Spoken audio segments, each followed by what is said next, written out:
อย่าให้แต่กูปวดหัวร้ายนี่ลุมหนึ่งที่ห้อนบ่ว่าน้ำวะไม่ได้ใช้ละเอียดเลยนะ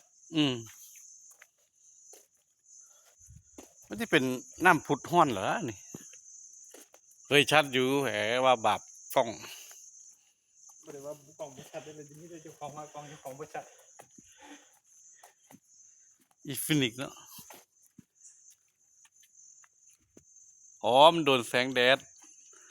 ก็เลยว่าชัดทีแรกกินได้บ่วะสลายนี่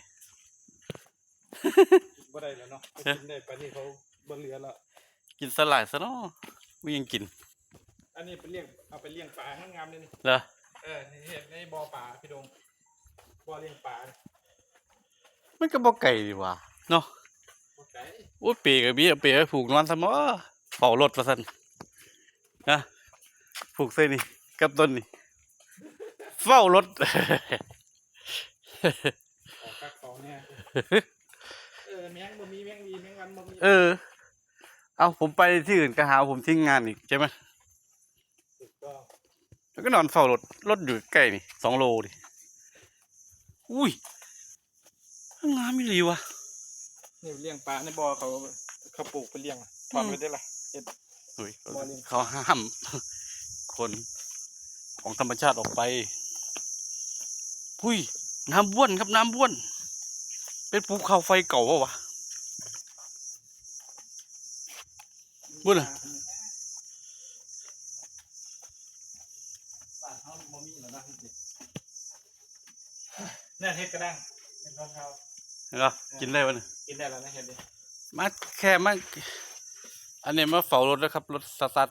บ่ติดอยู่ข้างๆกินแล้วครับจะร้อนเราเบิ่งอาการก่อนเบิ่งอาการ3 มื้อ 3 คืนเอามาเก็บเห็ดพร้อมนี่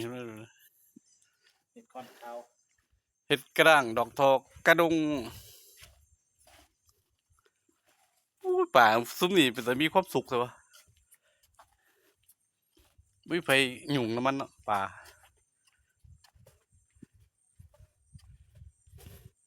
นี่สังเกตดูครับที่มันผุดอยู่ครับ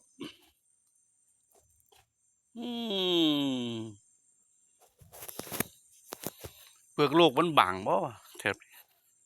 ใส่ภูเขาไฟก็คักนั่นปลากันหน้าตาแปลกๆเป็นเลยหน้าตาแปลกๆทั้งเป็นคือว่าบ่คือปลาบ่คือหมูปลาหมูนี่ปลาหมู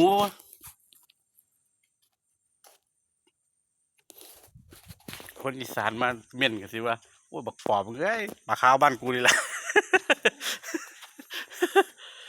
เสียเลยอันนี้แรงยังไงเลยนี่พุดกันใหญ่เลยบุบบั